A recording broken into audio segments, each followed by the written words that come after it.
Monsieur Karl, philosophe classique dans les sens les plus stricts, mais tout à fait alternatif. Après, je suis là. Et multimédia, voilà, il travaille. Alors, je vous laisse accompagner de Monsieur Karl et ses formules. Voilà.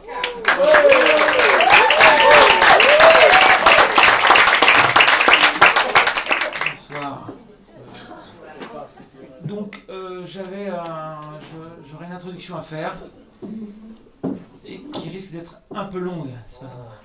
Je plaisante. On commence tout de suite. Fais sauter le discours, 10 cours. Voilà à quoi ressemble une formule. Et là, le principe, c'est de faire d'expliquer un peu mes formules, savoir d'expliquer, je pense que vous la comprenez tout de suite, que j'ai fait sauter le mot discours pour dire 10 cours, donc fais sauter le discours, 10 cours. Je vais quand même en passer par une autre, l'intro. J'ai pensé à une intro quand même.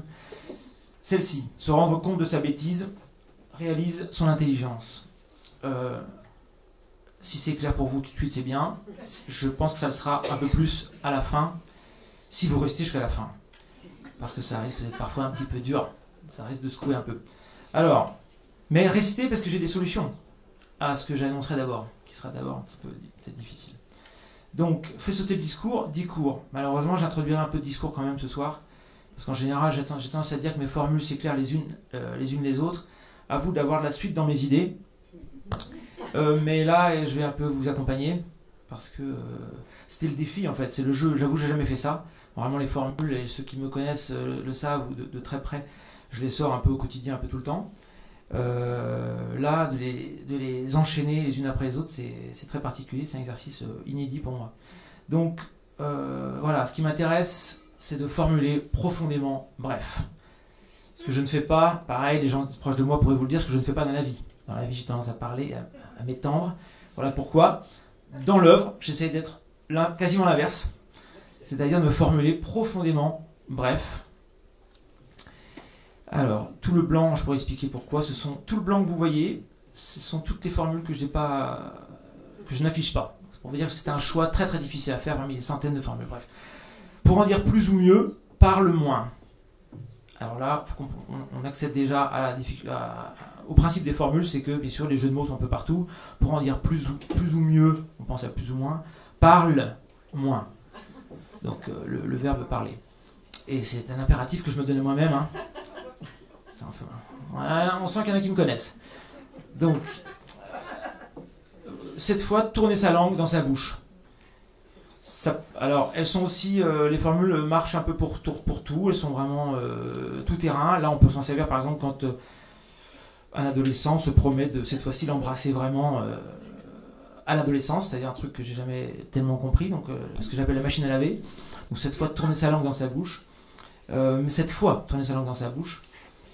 Voilà, formuler concis, non, rien. Donc les césures sont très importantes, on y viendra, vous aurez le temps de vous y habituer, je pense. Pourquoi ? Parce que mieux faire de se taire. Et je crois que certains d'entre vous penseront ça ce soir, quand ils verront certaines formules un petit peu, encore une fois, un petit peu raides. Donc le principe, c'est de faire entendre sans s'étendre. Alors, on dit souvent, vous connaissez l'aphorisme je crois que c'est de La Bruyère, tout est dit et l'on arrive. Et on vient trop tard. Exactement, tout est et on vient trop tard, depuis 700 ans, et qu'il y a des hommes et qu'ils pensent. Donc, d'où les guillemets, hein, je rends à César, tout est dit, mais pas dit qu'on le retienne, sans formule. Donc voilà pourquoi je me permets de reformuler certaines choses. Bon, l'aphorisme est une formule qui ne l'a pas trouvée, ou sans s'y arrêter. Parce qu'on me dit souvent, tes aphorismes, non, nuances, ce ne sont pas exactement des aphorismes, ce sont des aphorismes. Je crois que j'ai un truc en dessous qui le dit. La formule est un aphorisme qui frappe assez fort pour se retenir, sans effort. Et j'ai tendance à dire, on retient ce qui frappe, à commencer par les coups, qu'on essaie de retenir, et la formule voilà, se veut plus frappante et plus marquante qu'un aphorisme, qui est plutôt fait pour être lu, pour être consulté. Une formule est faite pour se retenir. Voilà ce que j'essaie de faire.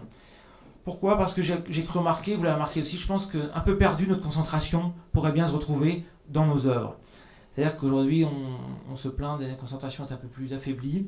Donc je me dis, pourquoi pas, l'avenir est peut-être que cette concentration qui nous manque, qui s'est un peu perdue, se retrouve dans nos œuvres.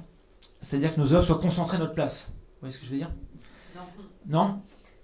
Ah, vous me dites, hein, si vous ne suivez pas, ça risque de durer plus longtemps, non? Là, ce qu'il faut comprendre, c'est qu'il y a un jeu de mots sur le mot, concentration, qui change de sens entre le début et la fin de la formule. Je parle de la concentration, on parle de la note, c'est qu'elle est dans la tête, et après, ça se termine, à la fin de la formule, on comprend que je parle plutôt de la concentration matérielle, littéraire. Donc, un peu perdu, notre concentration pourrait bien se retrouver dans nos œuvres. Alors, voilà pourquoi ce soir, je propose au menu sa formule. Alors cette formule m'excite particulièrement. Déjà parce qu'elle donne faim, on en mangera tout à l'heure en plus, mais ça va attendre. Au menu, sa formule. Le ça, faut le lire aussi avec ses cédilles, c'est-à-dire au menu, sa formule. Voilà la formule. Donc c'est-à-dire que dans un restaurant, le menu c'est toujours compliqué. D'ailleurs, peut-être que je parle pour moi parce que je m'y perds tout le temps, j'ai trop de choix. Donc directement la simplicité, sa formule. C'est ce que je propose. Au lieu de vous déballer, comme je fais dans la vie, toute ma philosophie, si je viens, je dis allons directement à la formule. Ça condense. Alors le problème, c'est que ça condense parfois un peu trop, j'y viendrai. Pourquoi? Parce que pareil, on se plaint, alors aux larmes sur la littérature, les armes de sa relève. On se plaint que la littérature, et plus personne ne lit, etc. Il y a plus de livres qui sortent que des gens qui lisent, etc. Et je me dis, on peut peut-être faire quelque chose, notamment par des formules. Au lieu de se plaindre ou de pleurer sur l'avenir de la littérature, en disant, il y a de moins en moins de gens qui lisent, pourquoi pas s'adapter. Et s'adapter, là-dessus j'en viendrai à cette remarque, encore une remarque très pertinente de la part de Walter Benjamin, que peut-être certains d'entre vous connaissent, qui est un grand penseur du XXe siècle, et qui disait...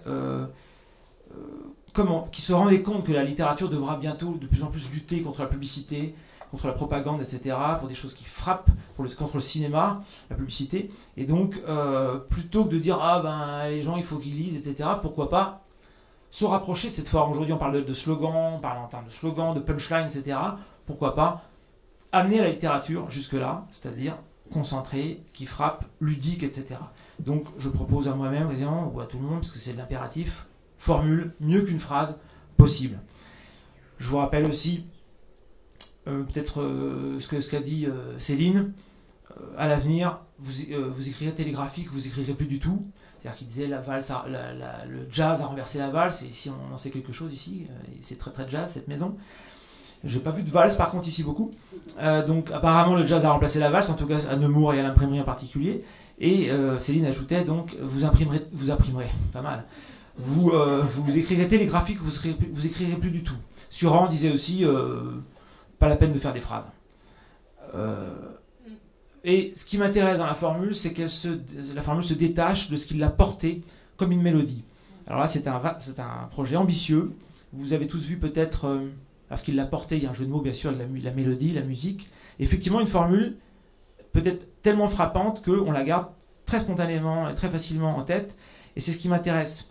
Que finalement, la littérature, pourquoi pas, se détache de son support. Et que, comme je le dirai plus loin, le meilleur support littéraire, c'est peut-être ses supporters, les supporters de la formule. Et je pense évidemment, quand je pense à ces formules-là, je pense beaucoup à Fahrenheit 451, si ça je ne me trompe pas.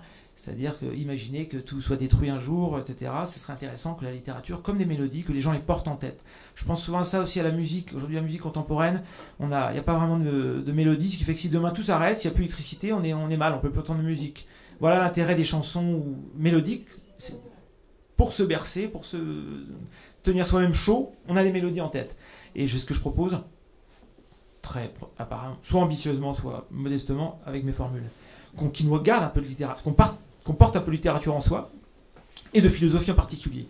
Donc la différence, c'est que l'ouvrage nous rappelle à lui, l'ouvrage quel qu'il soit, peinture, etc. La formule se rappelle à nous. Mais un roman, quand vous lisez un roman, vous ne pouvez pas vous passer de l'objet. Vous êtes toujours obligé de vous replonger dedans pour qu'il se livre à vous. C'est le cas de le dire. La formule, elle, se détache et vous la portez en vous. Ça rapporte pas beaucoup, je pense. À la finale, la formule a pour meilleur support ses supporters. Je crois que vous connaissez déjà celle-là. Oui, comme quoi ça reste peut-être. Alors à la finale, ça veut dire au final. Je l'ai vu dans un film, mais j'avoue que c'est rare. J'ai pas trouvé dans le dictionnaire. Alors là, la césure est importante. Les paroles s'envolent, les écrits, restent les formules. Merci. J'ai une lectrice.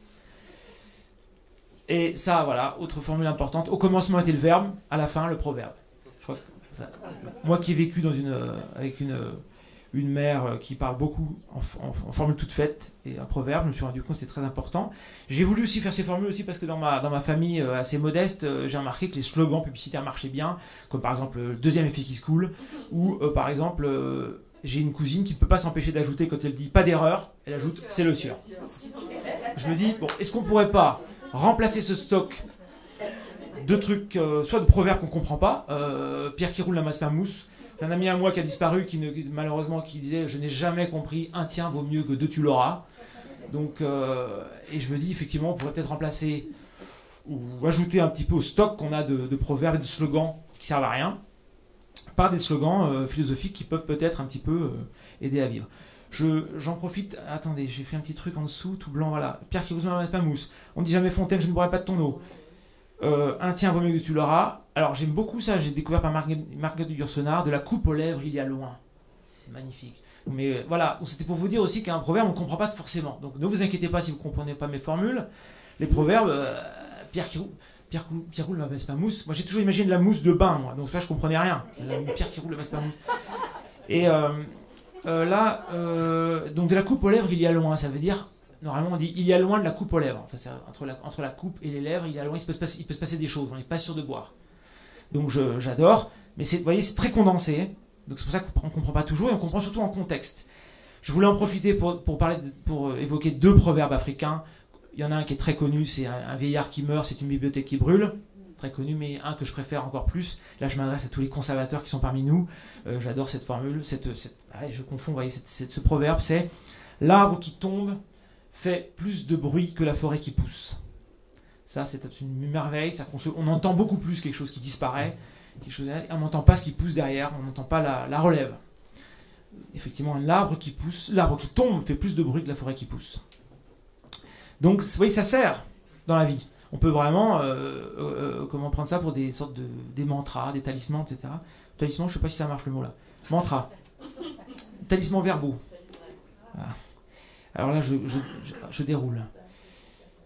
Alors voilà, le problème, et c'est ce que je vous disais, alors, j'ai des mots barbares, hein, c'est ma propre néologique, mais j'en parlerai à un moment ou à un autre.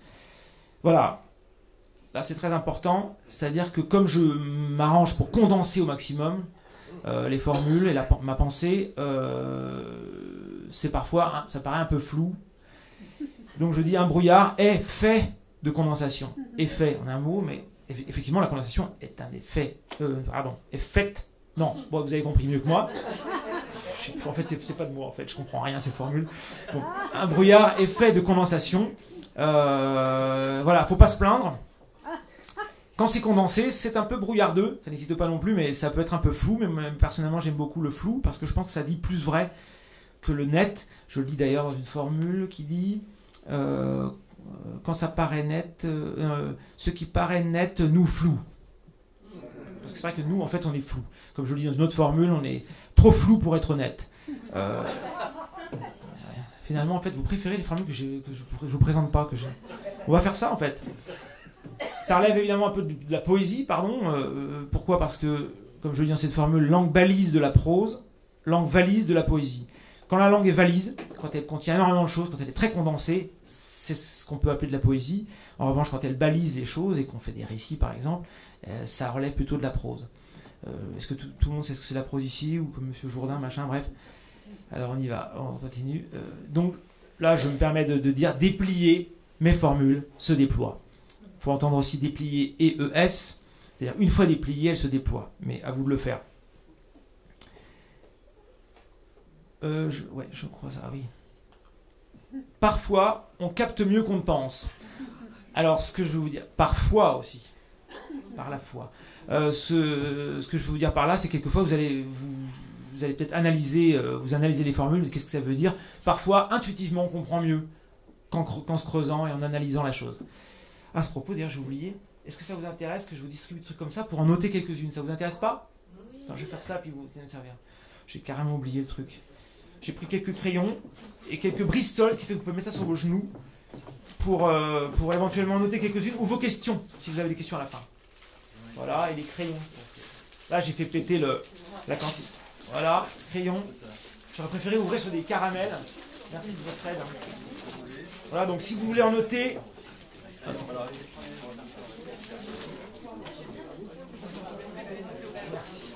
Merci. Décidément.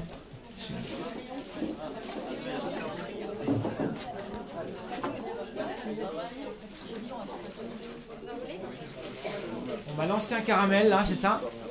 C'est un moment. Je m'attendais à des culottes, mais c'est des caramels. C'est mieux que des tomates. Merci. Hein. Je sais pas qui, c'est qui? Qui va lancer ça? Ah, ça continue, d'accord. Faites attention de ne pas viser les gens quand même. Là, il y a. Alors. Ça. Voilà. C'est peut-être un code, on m'envoie un gâteau pour un truc pour un bonbon. Alors, ce que je vous demande aussi, si vous voulez noter, ce que je vous demande, alors merci en l'occurrence JC, Jean-Christophe et Emmanuela. Ce que je vous demande, oui, c'est que si vous voulez noter, soyez gentils de respecter la césure. C'est important. Si vous n'imaginez pas le nombre d'heures que je passe pour choisir la césure, merci, pour que ça démultiplie les sens en fait. Donc par exemple, entre, faire du verbe entrer aussi, entre, sens caché et sens gâché. Voilà pourquoi. Si j'en dis trop, ça gâche le sens, ça divulgage, comme on dit. Et si en revanche, et par contre, le sens caché, je sais pas, je comprends plus, mais enfin bref, en tout cas, je plaisante. Donc entre sens caché, le truc complètement obscur et sibyllin, et le sens gâché où on en dit trop et finalement on en dit moins que ce qu'on veut dire. Il y a un philosophe je dirais un penseur contemporain, parce que je fais une sélection, hein, tout le monde n'est pas philosophe comme on le dit, et encore moins ceux que vous voyez à la télévision qui sont plutôt ce que j'appelle des philosophes. C'est-à-dire en fait des professionnels de l'opinion. En fait, Onfray quand même. Onfray, il a viré. Il a commencé philosophe, il est devenu vraiment aujourd'hui professionnel sur sa propre opinion. Et puis remarquez, il donne son avis sur tout, etc. Je ne sais pas ce que ce soit exactement le. Et François Bégodeau? Ah, Bégodeau, par contre, là c'est autre chose. C'est d'un autre niveau, effectivement. Mais qui se dit pourtant romancier et qui est effectivement je crois, un des plus grands penseurs actuels. Donc oui, philosophe peut-être bien. Ouais. Donc les philosophes sont pas là où on croit. Alors, qu'est-ce que je voulais dire avec ça? Oui, voilà, un penseur contemporain a dit, ça va dans mon sens, je suis bien content. C'est quoi déjà? Mais cette pensée gagne en profondeur et en justesse et en profondeur philosophique à être réduite à une formule plus concise. Donc tout ça pour dire qu'effectivement, quand on en dit trop, on peut finalement gâcher le sens qu'on veut dire, et que finalement quand le sens, comme dirait Laurent Lambert, le sens s'étoile, c'est peut-être mieux comme ça. Et pourquoi je condense et pourquoi c'est pas toujours clair, immédiatement clair une formule, parce que c'est très condensé encore une fois, et parce que j'estime que toute équation du réel doit comporter son inconnu. Le réel nous reste inconnu. Je mets au défi qu'il soit ici de me dire ce qu'on fout là. Donc pour être respectueux, c'est ce que faisaient les Chinois par exemple, la philosophie chinoise. La philosophie chinoise, c'est toujours un peu énigmatique. Et en fait, l'énigme, l'incompréhension fait partie du message de la formule. Et ben c'est pareil avec mes formules. C'est-à-dire que j'essaye de respecter le mystère et de le faire sentir par cette littérature-là, de dire si vous croyez, comme on le dit dans la physique quantique, si vous croyez comprendre, c'est que vous n'avez rien compris. Donc là, si vous croyez tout comprendre, c'est qu'il y a un bug. Pourquoi? Parce que voilà, la matière déborde sa discipline. Alors ça, c'est important. La nature déborde sa discipline. On voudrait la discipliner, on voudrait la faire rentrer à toute force dans le langage, dans notre compréhension, dans notre compréhension. Là, je vais citer Nietzsche, humaine, trop humaine, que j'appelle l'anthropologique, j'y reviendrai peut-être. Mais cette formule marche aussi, parce qu'elle marche pour plusieurs choses, toujours, en général. Cette formule marche pour la philosophie. C'est-à-dire que la philosophie n'est pas ce que vous croyez ou ce qui vous intimide peut-être. La matière philosophique déborde sa discipline, qu'on appelle la philosophie. La philosophie, après tout, je le dis là, voilà, la philosophie est avant tout pratique et après tout un peu partout. Personnellement, je la trouve partout, et vous parliez de Bégodeau tout à l'heure, je trouve la philosophie dans la remarque de quelqu'un, dans une chanson, etc. Beaucoup plus, moi personnellement, beaucoup plus que dans les livres, dans les sommes philosophiques, qui effectivement... donc, et comme le disait un penseur contemporain, la philosophie, malheureusement aujourd'hui, je le dis dans une autre formule, remarquez, la philosophie est une discipline qui s'est changée en cours d'histoire. Voilà, aujourd'hui, quand on dit philosophie, on dit attention, il faut connaître tous les philosophes quasiment, les avoir lus avant même d'ouvrir sa gueule et de se dire philosophe. Je pense que ça, c'est beaucoup plus ouvert que ça. Et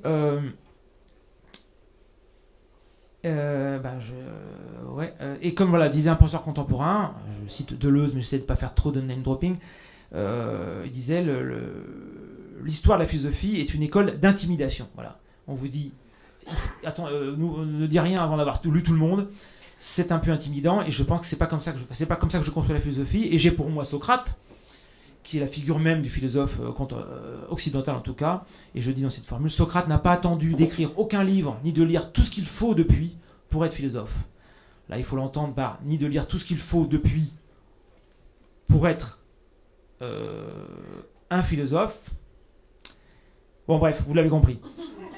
Il y a plusieurs sens, mais c'est vrai que je me dis, si je me lance dans tous les sens dans une formule, je suis mal barré là. Mais bon, vous le comprenez comme vous le comprenez. C'est-à-dire que Socrate, effectivement, n'a écrit aucun livre, comme vous le savez, et puis n'a pas attendu de lire Kant, Hegel, Descartes et Spinoza pour être lui-même philosophe, et au moins aussi bon que ceux-là. Spinoza peut-être encore meilleur. Mais ça, c'est personnel. Donc, est philosophe, qui le devient? Qui, bien sûr, vous entendez la question au milieu, donc est philosophe, qui le devient? Mais aussi est philosophe, qui le devient? Tout simplement. Et ça, là, je mets des guillemets, puisque j'ai juste raccourci un tout petit peu une phrase qui est tout simplement de Gilles Deleuze. Dans un cours, vite fait, il dit cette sorte de merveille. Qu'est-ce qu'un philosophe? Philosophe, c'est un apprenti sage. Ah, vous avez facile, hein? Bah ouais, mais c'est pourtant vraiment ça, pour moi. C'est-à-dire que c'est pas un sage, c'est un apprenti, et c'est juste l'ami. Vous savez que la philosophie veut dire ami de la sagesse, ou amateur de sagesse, enfin ça vient du verbe aimer. Et sagesse Sophia, comme Sophie ici présente. C'est un apprentissage. Non, mais c'est un prénom sage. Donc, comment faire pour devenir philosophe? Pour se mettre à penser. Voilà. Je le dis dans une formule qui, en général, fait plus. J'ai eu, bien sûr, pendant le Covid, de tout disciple, un maître me sépare. Bref, c'était des barrières qui m'ont inspiré. De tout disciple, un maître me sépare. On n'a pas le même maître en fait. Bon, c'est le maître qui nous sépare. Bref, je devrais pas les expliquer en fait. Elles se parlent un peu d'elles-mêmes, n'est-ce pas? Voilà, attention. Alors là, c'est un peu plus lourd, mais parce qu'en fait, depuis quasiment que je suis. Voilà, parce que Fernando ne l'a pas dit effectivement, mais j'ai fait les études de philosophie quand même pas mal d'années avant de me lancer, avant de faire mon propre parcours. Et je me souviens qu'avant ça, déjà en terminale, j'avais cette phrase-là avant de faire des formules. Je me disais, mais en fait, je parlais de moi, mais je crois que ça vaut. Donc, intelligence, donc un philosophe, pour moi, c'est une intelligence scientifique happée par l'urgence de vivre mieux, philosophe. Et en fait, c'est ce qui fait que je ne suis pas devenu scientifique, je ne suis pas devenu spécialiste de quoi que ce soit. Je parle vraiment pour moi, mais je pense qu'un philosophe, c'est ça. Enfin, pour moi, un philosophe, bref, c'est ça. C'est-à-dire que c'est une intelligence scientifique, ça consiste en quoi? Ça consiste à observer les rouages, les mécanismes de la vie pour en être le moins victime possible, être le moins piégé. Et donc vraiment observer autour de soi, dire attends, j'ai l'impression que tout le monde tombe dans ce piège-là, je vais essayer de ne pas le faire, de ne pas souffrir, tout simplement pour moins souffrir. Donc, être scientifique, mais ne pas se spécialiser dans je sais pas quoi, dans les coquilles Saint-Jacques, parce que pour moi c'est une perte de temps. Je suis happé par l'urgence de vivre du mieux possible, c'est-à-dire en allégeant le plus possible la violence constitutive quasiment de la vie. Là je fais une petite blague, le spécialiste en connaît un rayon, le généraliste connaît le magasin. Donc je vais le dire plus lentement, le spécialiste en connaît un rayon, le généraliste connaît le magasin. Donc je crois que pour être philosophe, il faut rester généraliste. On peut se spécialiser si on veut, mais c'est avant tout d'avoir un recul sur l'ensemble des choses. ne pas avoir des idées sur tout, mais une idée du tout. On va dire ça comme ça. Et puis, encore une fois, je le dis, je précède vos questions éventuelles. On va dire oui, et blablabla, et Spinoza, malheureusement, Spinoza, Leibniz, etc. Je vous répondrai, ouais, je devance. Alors, je l'ai écrit là, c'est pour ça. On n'attend pas du pâtissier qu'il soit spécialiste des recettes des autres, alors pourquoi du philosophe? Voilà, j'ai vraiment... Le principe de la philosophie, pour moi, c'est vraiment observer, ce que j'appelle l'archéologique, c'est-à-dire observer pour comprendre, pour essayer de détecter ou pour essayer de saisir les principes des choses. Et tout est matière d'en apprendre. Dedans, de l'intérieur. Tout est matière d'en apprendre. Encore une fois, pas forcément faire d'études. Les philosophes sont très intéressants à consulter, etc. Même très très intéressants. Les écrivains, les films, tout ce que vous voulez, les chansons, qui ont beaucoup de sagesse, populaire parfois, et jamais assez populaire d'ailleurs, parce que si on connaissait vraiment la chanson, je pense que notre vie serait plus belle. Mais on la fredonne, puis on ne prend pas en compte vraiment tout ce qu'elle raconte. Et je ne sais plus ce que je voulais dire. Ouais, tout est matière d'en apprendre. Donc voilà, observer simplement, pas forcément aller chercher la culture savante, mais observer les choses pour en être le moins victime possible. On en apprend tous les jours, et souvent dans la gueule. Et voilà. Alors là, celle-ci est plus complexe, mais pour moi elle est très, très importante. Enfin, ça dit à peu près tout. On apprend en 10 coups, voire en 20. En 20, VAIN aussi, je le dis pour ceux qui ne regardent pas l'écran, ou d'un seul, voire sur le voisin. C'est ce qui m'est arrivé, c'est que je dis tiens, j'ai pris un coup, je vais essayer de ne pas reprendre le même coup parce que ça fait mal. Ou alors je vois sur le voisin qui s'est pris un coup, je dis je vais essayer d'éviter ça pour ne pas avoir le même sort que lui. Parfois on comprend d'un coup, parfois il en faut 10, mais ça finit par rentrer peut-être. Penser, N-S-E-R, la blessure fait penser. Donc normalement, moi je comprends pas, hein, je prends des coups comme tout le monde, et en général ça me fait penser pour essayer de pas en prendre d'autres. Mais je remarque qu'autour de moi, on a l'air de s'en foutre un peu plus de ça, on était plus costaud pour en prendre plein. Donc voilà ce qui rend philosophe en fait, c'est qu'on se dit, oula, j'ai pris un coup, l'autre a pri un coup, je vais essayer de pas prendre le même coup, donc comment je fais pour éviter ça? Mieux m'orienter dans les choses pour en être moins victime. Et on y gagne parfois, parce que la vie aime se faire comprendre, comme tout le monde. C'est-à-dire que quelquefois... Ouais, vous avez compris. Ah mais je me dis, si tu as tout des... Bon, la vie est moins prompte à... Il n'empêche que la vie est moins prompte à nous répondre qu'à nous répandre. Et alors là, ça vous fait pas marrer, mais on arrive au chapitre, justement, qui est un peu plus lourd. Alors... Attention, là, faut s'accrocher. Oui, alors c'était mal parti. Alors maintenant, on en arrive au principe essentiel. Qu'est-ce que j'ai observé? Je pourrais vous demander à chacun d'entre vous. Je me dis, bon, là, je vais jouer mon Spinoza. Quel est le Spinoza se demande, et qu'est-ce que je peux avoir comme idée vraie? Qu'est-ce que je peux trouver comme idée vraie, solide? C'est ce qu'a fait aussi Descartes, d'ailleurs, avec son cogito, donc je pense, donc je suis. Il s'est dit, voilà, là j'ai un truc très très solide, sur quoi tout reconstruire. Spinoza, après lui, parlait déjà d'idées vraies. Et moi, je me suis dit, bon, sur quoi on peut tabler vraiment? Qu'est-ce qui est solide? Qu'est-ce que je peux observer dans la vie qui me paraît incontestablement vrai? Effectivement, il y a... Beaucoup de gens se mettent en mode avion. Ouais, en mode avion, ouais, tout à fait. Très intéressant aussi, un jour, j'ai entendu un jeune dans la rue, je crois, dire putain, tu comprends, t'es en mode avion, quoi. Je trouve ça pas mal, pour dire tu comprends rien. Je voulais le cadeau. Comme moi j'ai reçu un caramel tout de suite, je sais pas de... Donc cadeau, t'es en mode avion quoi. Oui alors voilà. Et alors là attention, ça va commencer à fâcher certains, mais encore une fois, restez quand même si vous voulez jusqu'au bout, parce que j'ai quelques solutions pour... Il faut d'abord passer. Alors, comme le dit un écrivain que j'aime beaucoup, avec un certain Fabien qui est dans le public, je voudrais alléger cette vie, mais par le vrai et non par le faux. Donc désolé d'en passer par là, mais voilà. Pour l'instant, ça va pas être... Bon, allez, je vais quand même le dire. Je vais la cracher, ma Valda. Ce que j'ai observé, c'est qu'en fait, c'est tout bête, et c'est le cas de le dire. On est... voilà, je suis con, j'ai une formule pour le dire. Le vivant est conçu pour se perpétuer, c'est tout. Un programme. Donc j'ai remarqué qu'on n'était pas beaucoup moins bêtes, évidemment, que tous les animaux, toutes les espèces animales autour de nous, à savoir qu'on ne sait pas pourquoi, on ne sait pas ce qu'on fait là, mais on est obsédé par le fait de se perpétuer, de perpétuer notre espèce, donc de la reproduire, de transmettre non seulement nos gènes, mais aussi nos valeurs, etc. Mais ça, j'y reviendrai. Mais en tout cas, c'est aussi bête que ça. Pardon. Donc le vivant est conçu pour se perpétuer, c'est tout. Un programme. C'est ce que j'appelle le programme. Effectivement, on a l'air programmé. Après, des choses jolies peuvent se passer. On est d'abord programmé, je remarque ça. Et on n'est pas beaucoup plus spirituel là-dessus que les animaux, que les autres espèces. Bon, là, je ne sais pas pourquoi c'est décalé, mais je crois comprendre. C'est pas grave, on va la lire comme ça. On ne fait que servir la survie de son espèce, qui ne fait que servir à quoi? Voilà, donc on ne sait pas pourquoi. On ne sait pas pourquoi, mais on a l'air complètement programmé pour se perpétuer. Mais au fait, j'y pense. Elle est où, Clarisse? T'es là, ouais. Normalement, on devait être en direct en téléphone avec Indra. Elle viendra pas? Ah, dommage. Ça devait être un truc hyper interactif, multimédia et tout. Ok. Voilà, donc, pour blague, je dis l'homme est une espèce de grand singe, autrement dit. Et de fait, comme vous savez, l'homme est un grand singe. Donc là, l'homme est une espèce de grand singe, autrement dit. Ce qu'on appelle l'homme. Donc bien sûr que si la vie a un sens, de la marche. Mais on peut le dire de plein de façons différentes. Bien sûr que si la vie a un sens, de la marche. Bref, enfin, je ne vais pas vous le faire.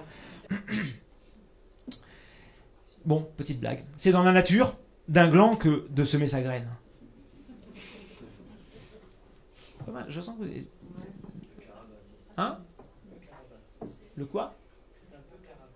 Carabin? C'est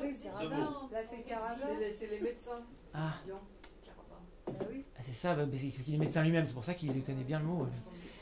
Et donc ça veut dire, qu'est-ce que tu veux dire par là? D'accord. Donc c'est dans la nature d'un gland que de semer sa graine. Alors voilà, c'est là que on rentre dans le dur. L'esclavage, alors celle-ci n'est pas très heureuse, j'avoue, mais c'est très dur de dire cette formule, de dire cette idée en une formule. Enfin, j'ai pas trouvé encore. L'esclavage maître de survivre et se survivre enchaîne tous les autres. Et pourtant, c'est une idée fondamentale. C'est-à-dire, j'ai observé effectivement l'esclavage que j'appelle, bon, bien sûr, il y a un paradoxe, bien sûr, c'est un oxymore. L'esclavage maître de survivre, l'esclavage premier en fait, principal, est celui de survivre et de se survivre. C'est-à-dire, donc on veut, là par exemple, s'il y a le feu, tout le monde se barre, etc. On veut survivre, on a cet instinct-là. On respire de manière machinale, mécanique, on ne peut pas s'arrêter de respirer par la volonté. Donc on est vraiment programmé pour survivre et se survivre. Donc les enfants, etc., la reproduction, mais aussi l'œuvre d'art, etc. Marquer de son empreinte notre passage dans cette vie. On est obsédé par ça. Donc l'esclavage, maître de survivre à se survivre, malheureusement enchaîner, esclavage, tous les autres. Donc, et là c'est fondamental, c'est là qu'il faut devenir philosophe, en étant d'abord conscient de ça. On se dit, ah oui d'accord, je suis dans cet engrenage-là. C'est-à-dire je suis obsédé par le fait de survivre et de me survivre. Et à ce moment-là, tout s'enchaîne. C'est-à-dire que le travail, les enfants, etc. machin. Et il y a moyen peut-être d'alléger cet engrenage en étant conscient. Donc là, celle-ci est plus rigolote, plus légère. Qui dit être, dit chêne, entre boulot, racine, carotte.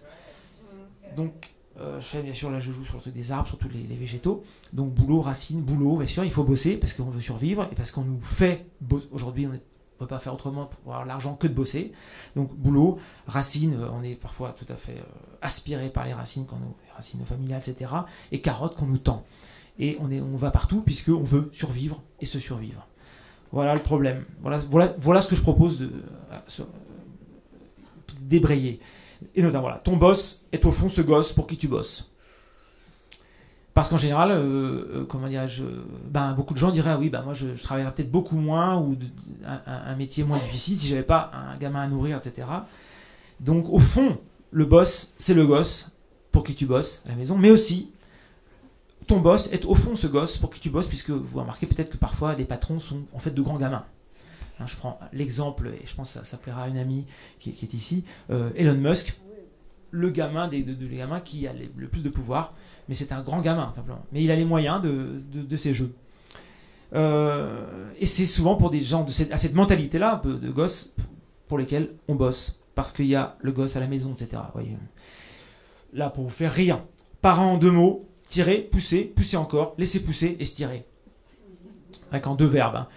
Parents en 2 mots, tirer, donc, vous savez, vous comprenez quoi? Son cou, etc. Pousser pour que ça sorte. Pousser encore, parce que j'ai encore vu tout à l'heure un homme avec une poussette et 2 poussettes, et un enfant sur le bras, et un autre qui marchait. Ouf. Mais voilà, donc, pousser encore, laisser pousser, un peu l'enfant un peu tout seul, et se tirer, là il y a un double sens, se tirer, donc les parents à la fin finissent par se tirer, ou alors aussi laisser se tirer l'enfant de la maison. Je le dis parfois pour laisser pousser, j'aime beaucoup cette idée, quand laisser pousser un enfant, une amie me disait souvent, mais j'ai oublié la phrase, donc laissez tomber, que ça pousse un peu tout seul un enfant, juste un peu d'eau, tout ça. Et j'ai une formule qui dit, laissez parfois le cercle, voilà, laissez parfois le cercle se faire. Ouais. Donc pour un enfant, je trouve ça pas mal aussi. Bon, j'ai envie de le rendre cercle, alors qu'il est très bien comme il est, comme une formule aussi. Laissez le cercle se faire. Donc, mais aussi autour de soi, etc. Ça marche pour plein de choses. Mais malheureusement, ne sachant pas quoi faire de la vie, on la refile. On la refile. Et on brode, comme je le dis ailleurs. Exactement, c'est ça. C'est ça. Ah, t'as compris l'idée là, Tatiana. T'as compris. C'est exactement ça. On la refile. Mais on la refile aussi soi-même parce qu'on se dit bon, on ne sait pas quoi foutre. Mais on la refile à quelqu'un d'autre. Voilà, il y a ce double sens au moins. À croire qu'on croit, comme celui qui la porte, faire quelque chose de sa vie en faisant une autre. Mais de fait, attention, ne vous braquez pas. De fait, c'est juste, puisque comme je vous dis, on est programmé pour ça. Donc de fait, on fait quelque chose de sa vie. On est, je crois, fait pour ça, évidemment. Faire quelque chose de sa vie en faisant une autre, au moins. Ou laisser ses traces, ses valeurs, transmettre des choses ou par des œuvres d'art. Donc la vie est une scène de crime où tout le monde veut y aller de son empreinte. Là, on se bat pour la laisser cette fois-ci. Alors que sur une vraie scène de crime, on fait en sorte que non. Et voilà. Même au fond de la galère, les esclaves enchaînent les esclaves. Donc enchaîner au sens aussi de, bien sûr, reproduire, engendrer les esclaves, mais aussi remarquer ce qu'on appelle, pour ceux qui ont la culture historique, les capots. Vous remarquez que les esclaves s'enchaînent eux-mêmes, soit par eux-mêmes, soit les esclaves enchaînent d'autres esclaves. Pour dire, bah écoute, moi je bosse, t'as qu'à bosser, etc. Ou moi je fais ci, t'as qu'à faire ça, etc. Entre esclaves. Comme vous voyez, les gens souvent brûlent des voitures dans les quartiers des pauvres, brûlent les voitures dans les quartiers des pauvres. Donc ils se font la misère entre eux, mais comme nous tous, les esclaves enchaînent les esclaves. Quand bien même c'est la galère. Donc galère, c'est une référence bien sûr au bateau. Hein. Je crois qu'on est dans le fond. Donc même au fond de la galère, les esclaves enchaînent les esclaves. Et donc on engendre d'autres, etc. Donc au programme, alors attention c'est dur, au programme, perpétuer notre espèce de souffrance. Là on arrive à l'autre chapitre qui fâche, à savoir la souffrance. Alors attention, j'espère que vous allez vous marrer quand même un petit peu, parce que ça, tabou dire. Hein. Entre lignes, ça, tabou dire. Bon, c'est un peu tabou, j'avoue, mais je vais vous le dire quand même. Mais... Donc, allons-y. On est condamné à mort. Je prends les plus légères, hein, rassurez-vous, parce que j'en ai d'autres. Tout le blanc, c'est celle que je ne vous montre pas. Donc, qui dit vie, dit mort, sûr. Mort sûr. Ça, c'est bon? Qui aime celle-là? C'est toi? Bah, note. Hein. Alors, mais tu la notes bien, parce que je veux pas qu'elle sorte mal. Hein. On est d'accord. Donc, qui dit vie, dit mort, sûr. Dans la gueule du loup, veux-tu qu'on soit? Ou qu'on aille? Aïe. Évidemment, là, on y est, quoi. Hein. Et là, de la poussière qu'on est, du verbe naître, on est poussière. De la poussière qu'on est à celle qu'on redevient, on la mord tellement. On la mord tellement, bien sûr. Il y a une qui se marre parce que tu crois que c'était trop simple, c'est ça? Non. Tu t'ennuies, toi, non? Non, d'accord. Mathilde, donc je m'adresse à Mathilde là, parce que ce sont que des amis dans la salle, de toute façon. Sauf ceux qui partiront avant l'heure, seront peut-être moins des amis. Bon, ça j'ai déjà dit de celle-là, ouais. On ne meurt qu'une fois, mais qu'on a souffert. Là, point exclamation. Ça fait pas marrer celle-là. On ne meurt qu'une fois, mais qu'on a souffert entre-temps. On dit, oh, souvent mes parents disent ça. On ne meurt qu'une fois. Ouais, mais entre-temps, on a morflé. Bah tiens, je le dis. Non, je le dis pas là. Ouais, on vit, on meurt, on morfle. On vit, on meurt, on morfle, ouais, c'est ça. La vie est bien foutue, ouais, nous faire chier. Alors je laisse pour ceux qui veulent la copier, personne, d'accord. Alors là, celle-là, là, les gens l'aiment bien en général. La vie est dure, même en douce. Dans même, il y a le verbe aimer aussi, bien sûr. Hein. La vie est dure, mais elle-même en douce. Ouais, non, mais enfin, la vie est dure, même en douce. Parce que bien sûr, la plupart des gens nient cette difficulté. Pour rester en vie, il faut effectivement dire ah, la vie est belle, etc. Oui, elle est belle, mais regardons un petit peu à côté. Et je vais le dire tout à l'heure. Donc, c'est dur, mais on s'accroche à la vie comme une moule à son rocher de Sisyphe. Donc, pour ceux qui savent, Sisyphe, c'est le pauvre gars qui était obligé de remonter son rocher tout le temps, très lourdement sur ses épaules. Donc, c'est une galère. On y est. Mais on s'accroche à la vie comme une moule à son rocher de Sisyphe. Et c'est décisif. Attention, là, ça touche un sujet grave, mais la mort est moins scandaleuse que son article. Ça, je le pense profondément. Là, il y a l'article de la mort, donc la mort est moins scandaleuse que son article, puisqu'effectivement, j'estime que l'article de la mort est beaucoup plus scandaleuse, et c'est incompréhensible qu'on souffre énormément, aussi longtemps, pour rien du tout, pour mourir. La mort est plus légère que ça. Donc, est plus acceptable que ça. Mais la mort est moins scandaleuse que son article, l'article de la mort, qui est en première ligne, comme vous l'avez vu, là. Là, au sens de ici aussi. Hein. Là, quand ça se passe. C'est très très dur. Voilà, on y est. Toucher le fond, c'est toujours un peu celui du problème. Parce que la vie est dure, même en douce. Tant qu'il y a de la vie, il y a de l'espoir d'en baver. De se marrer aussi, c'est ce qu'on fait. La vie, c'est pas un cadeau qu'on offre. Bon, ça, c'est une de mes préférées, j'avoue. Parce que là, le sens est quand même très costaud. La vie, c'est pas un cadeau, mais qu'on offre quand même. D'ailleurs, on dit c'est pas un cadeau qu'on offre, ça, vous voyez, c'est un conseil qu'on donne, mais c'est pas un cadeau qu'on offre. Qu'on offre malgré tout. Nos parents nous ont eus, et bien eus. Alors, les parents nous... Il faudrait que je dise mieux mes formules, en fait. Il faudrait un comédien. Nos parents... Hein, Sabine. Ah non, t'as arrêté, toi. Nos parents nous ont... Attends, je ne connais pas d'autres comédiens ici? Si, peut-être. Nos parents... Mais Sabine. Nos parents nous ont eu... Non, nos parents nous ont eu et bien eus. Je crois que vous l'aviez mieux lu, vous, de maintenant dans votre tête. Personne n'a attendu Newton pour découvrir la gravité des choses de ce monde. Tout se découpe, évidemment. Personne n'a attendu Newton pour découvrir la gravité des choses de ce monde. Donc des choses de ce monde, mais aussi des choses et de ce monde. La vie nous a... Bim. Alors, je suis content que vous le preniez bien. Hein. Mais c'est fait pour. Hein. Ne pas juger la vie, alors là c'est très important, ne pas juger la vie en fonction de la nôtre, mais des siennes. Un petit peu compliqué. C'est-à-dire que tout le monde dit, mais non, moi ça va, la vie c'est bien, la vie c'est bien. Ouais, ben, regarde autour de toi. Donc, et surtout, regarde ce que la vie fait des siennes, quoi. La vie fait des caprices. Et regarde autour de toi ce qu'elle fait ou ce qu'elle t'a déjà fait. Donc, elle est vraiment sans pitié. Donc, ne pas juger la vie en fonction de la nôtre, mais des siennes, de tout ce qu'elle fait vivre à d'autres, éventuellement. Et tous les... Voilà, bref, faut que je m'arrête. Les formules suffisaient, mais normalement. Dans la vie, il y a forcément une horreur quelque part. Bien. Regardez autour de vous, dans la vie, il y a forcément une horreur quelque part.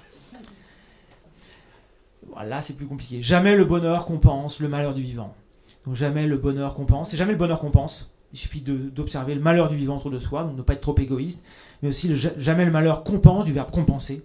Donc jamais le bonheur compense le malheur du vivant. Je fais au plus court, je vous assure. Alors là, elle m'aime beaucoup celle-là, et là, je suis désolé, mais elle est vertigineuse. Ah, pardon. Sur le hérisson écrasé, on s'émeut. Sur les milliers de moucherons, on s'écrase. Je devrais faire comme des haïkus, je devrais laisser le temps. D'ailleurs, les haïkus, normalement, on doit le dire 2 fois. D'ailleurs, je le dis dans une formule. On dit souvent les haïkus, c'est comme un geste, en fait. Et je dis la formule... non, pardon, on dit c'est comme un souffle. Donc je dis dans une formule, je dis la formule souffle, les phrases articulent, l'une est geste, les autres gesticulent. Donc la formule est un geste, quoi. Et ne pas en train de gesticuler. Et là, quand je parle, malheureusement, je gesticule. Je parle pas de mes bras, je parle de mes mots. Donc sur le hérisson écrasé, on s'émeut, sur les milliers de moucherons, on s'écrase. C'est très très fort, et très fort pour moi, et politiquement, etc. C'est très important. C'est-à-dire que, évidemment, vous voyez un hérisson ou un chat écrasé sur la route, vous dites, oh mon Dieu le pauvre, les moucherons par contre on n'a rien à foutre, on s'écrase. On n'y pense pas, or pourtant ce sont des vies aussi, et on ne peut pas comptabiliser tout ça. Donc pareil dans la vie, on s'émeut sur quelque chose, vous pensez aux médias, etc. Et à côté de ça, plein d'autres sont écrasés, et là-dessus on s'écrase. On peut rien y faire. On avance en voiture, les moucherons s'y collent, on ne peut rien y faire. Voilà, donc il y a des dégâts. Il n'y a qu'à voir la vie en face des trous. Je le dis aussi, à un moment, bref, on s'en fout. Au pied du mur de la vie, cette meurtrière. La vie est belle en attendant de la connaître. Alors là, j'ai beaucoup de formules avec la vie est belle parce que ça me sidère cette phrase. La vie est belle. Donc je m'amuse à la détourner en commençant toujours par la vie est belle, à couper le souffle, à en crever. Et j'en ai vraiment des dizaines comme ça, mais je vais vous les épargner. Voilà. Pour moi, celle qui résume tout, c'est celle-là. La vie est belle, dit le syndrome de Stockholm. C'est-à-dire, dit, au sens où quand on dit la vie est belle, c'est typiquement, c'est l'expression du syndrome de Stockholm, c'est-à-dire, alors j'explique pour ceux qui ne connaissent pas le syndrome de Stockholm, c'est simplement défendre, quasiment tomber amoureux et défendre son bourreau. On sait que les victimes, etc., finissent par souvent se mettre du côté de leur bourreau pour les défendre, etc. Et c'est un petit peu ce qui arrive avec la vie. La vie est belle, dit le syndrome de Stockholm, c'est-à-dire Dixit, mais aussi c'est ce qui est le symptôme du syndrome de Stockholm quand on dit ça. Et il n'y a pas de mal, encore une fois, je ne juge pas, hein, je dis juste ayons du recul sur ça. Et parce que voilà, tout malheur vient, et ça c'est incontestable malheureusement, tout malheur vient d'abord de ce qu'on est en vie, tout simplement. Et on n'a rien demandé. Pardon, hein, je ne veux pas vous fâcher, on va y venir sur ce truc plus positif tout à l'heure. Hein. La vie, enfer, cadeau. C'est un enfer, c'est cadeau. C'est un enfer, mais c'est cadeau. Vous voyez le truc. Incriminer, alors bon, là, je ne sais pas pourquoi j'ai laissé celle-là, mais bon. Pardon, j'ai repris mon accent breton en parlant là. Donc, incriminer la vie telle qu'elle est n'est autre que faire son job. Là, je fais référence à la Bible, Job, qui se plaint de la vie. Donc, incriminer la vie telle qu'elle est n'est autre, telle qu'elle n'est pas autre, donc, n'est autre que faire son job. Ou faire son job, quoi. Faire son job de la Bible. Bref. Parce que les vivants se perpétuent à la chaîne alimentaire. On arrive à du lourd, là, encore une fois. Non seulement la vie, effectivement, est un peu dure, mais en plus, il y a un piège. C'est que, et on y arrive, c'est que les vivants se perpétuent à la chaîne alimentaire. Parce que, voilà, au menu des êtres sensibles, des êtres sensibles. Bon, celle-là, t'as plein de sens, hein. Mais là, donc, je vais... Tout simplement, je crois que je l'explique par la suite, non ? Voilà, mais bon, je vais le dire quand même. Au menu des êtres sensibles, c'est-à-dire qu'on est obligé, pour survivre, et on est obsédé par... Donc on est programmé pour survivre, et en plus, on doit malheureusement manger d'autres êtres sensibles autour de nous pour survivre. On doit donc s'en manger les uns les autres. Entre êtres sensibles, évidemment, avoir un système nerveux n'est peut-être pas la même douleur que de ne pas en avoir, mais on sait que les végétaux sont des êtres sensibles, et on doit les manger quand même. Je pense que c'est un moindre mal, je pense. Mais bon. Donc au menu des êtres sensibles, bon là ça va être compliqué, je ne rentre pas dans le... Vous l'avez compris, je pense. Aimez-vous, alors on devrait ajouter à ça, la Bible. Aimez-vous les uns les autres, non, aimez-vous manger les uns les autres. Voilà, malheureusement, la vraie, comment on dit, j'ai pas les mots. La vraie injonction. Aimez-vous les uns les autres, mangez, parce que malheureusement c'est ça. Aimez-vous manger les uns les autres. Bof, moi si peu. Et voilà, je m'excuse, mais sans sévérité, on juge la vie sans sévérité. Il faut juste le dire. Donc, c'est trop vrai pour être beau. Ah, là j'y sais. Alors je remercie, je vais finir. Ah, attendez, ça va être trop drôle, je la laisse. Surtout que j'ai. Attention, je vais la dire. Oui, donc j'y sais. Super. Je remercie pour la technique, de même que je remercie l'imprimerie, mais j'en parlerai pour l'invitation à leur confiance. Mais j'y sais pour la technique et plein d'autres gens aussi. Mais on y viendra. Tout va toujours comme sur des roulettes russes. Je salue le public russe, franco-russe, qui est avec des amis qui sont là, par là, n'est-ce pas, Catherine, Anna, etc. Donc, oui, ça va, oui, bah, sur des roulettes russes. On me dit que je suis anxieux, il paraît. J'envisage toujours le pire, bah oui, parce que tout va toujours comme sur des roulettes russes. C'est quoi ? Voilà, le bleu du ciel ne fait qu'un temps sur fond noir. Qu'un temps, vous voyez, un temps, oh, il fait beau. Mais un temps au sens de, bien sûr, de la temporalité, mais aussi du temps qu'il fait. Donc le bleu du ciel ne fait qu'un temps sur fond noir. Alors, Hop, hop, hop, ça passe un peu vite. Voilà. Mon petit doigt ne me dit rien qui aille. Ouais, j'ai bien vu, je l'ai senti venir. Comment? C'est toi, Sabine, qui rigole? Ah, c'est toi, ok. Alors, à cette vie-là, je confierai pas mes enfants. Mais bon, c'est trop tard pour la plupart d'entre vous, je suppose. Donc, ouais. J'en ai une qui se marre, qu'on a fait deux comme ça, coup sur coup, bam. Dans la vie, on est que de passage à tabac. Vous allez voir, la vie est belle, alors on déguste. Voilà, alors on arrive au voilà. C'est quoi ce chapitre axiologique, d'accord. Voilà, là c'est aussi pour vous essayer de rendre le plus philosophe possible. Ouais, je vois que certains s'énervent, mais on va y aller quand même. Donc, faute de résoudre la vie, on s'y résout, sauf que plus ou moins. Possiblement. C'est Mathilde, ben ouais. Pas de problème. Donc, faute de résoudre la vie, on s'y résout, sauf que plus ou moins. Sauf aussi de sain et sauf. Hein. Sauf, ouais, on est sauf, plus ou moins. Hein, on s'en sort plus ou moins. Comme je le dis dans une autre formule, sain et sauf qui peut. Donc, faute de résoudre la vie, on s'y résout, sauf que plus ou moins. Mais aussi, on s'y résout plus ou moins. Et ça, je pense, c'est vraiment... Et là, c'est pour ça que c'est très important. C'est bien que vous soyez restés jusque-là, parce que je voulais vraiment vous dire ça. C'est vraiment c'est la morale, en fait. La morale, le moralisme. C'est-à-dire que les gens, on a tous souvent des jugements moraux, etc. Et pour moi, ça vient de ça. Ça vient de là, tout simplement parce que déjà, on veut survivre et on veut que ça soit le plus confortable possible pour soi-même. Donc, je le dis dans une autre formule. Voilà. Pour moi, cette formule est fondamentale. Chacun tend à accommoder le monde pour mieux s'en accommoder. Voilà. Comme on remarque tous, je pense, j'espère que vous aurez cette honnêteté intellectuelle de me dire que c'est un petit peu inconfortable, la vie, qu'on n'a pas demandé déjà, mais c'est inconfortable, du coup chacun tend secrètement, inconsciemment à accommoder le monde, donc à le rendre plus confortable pour mieux s'en accommoder. Voilà, pour mieux s'en accommoder, j'ai rien d'autre à dire en fait.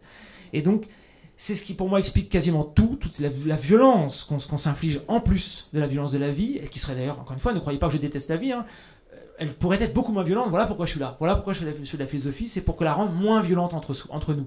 Elle est déjà un petit peu violente en soi, mais ce serait rien si on ne la rendait pas plus violente par ça. Si on n'a pas ce recul sur nos engrenages et sur notre volonté de fond inconsciente, c'est qu'on veut la rendre plus confortable. Donc, on veut imposer ses valeurs, on veut installer son confort à soi, un peu contre les autres, et se battre pour ça. Donc, parce que c'est pas confortable, tout simplement. Et parfois, et pour une aiguille, c'est parfois tout un foin. Parfois pour pas grand chose, c'est parfois, j'insiste parfois, pardon de gueuler, hein, mais parfois c'est tout un foin. Parce qu'on croit vraiment mordicus à un truc et qu'on veut surtout son confort. Et parce que toute vie ne fait guère que réagir au fait accompli d'être né. Donc de là, on ne répond que de réaction sur réaction et parfois de surréaction. En un mot. Donc on ne répond que de réaction sur réaction. Voilà, on n'est pas confort. Et on voudrait l'être un peu plus. Des envies descendent les avis.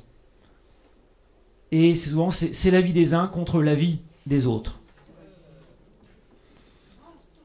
Ah, je dois faire stop? Ah.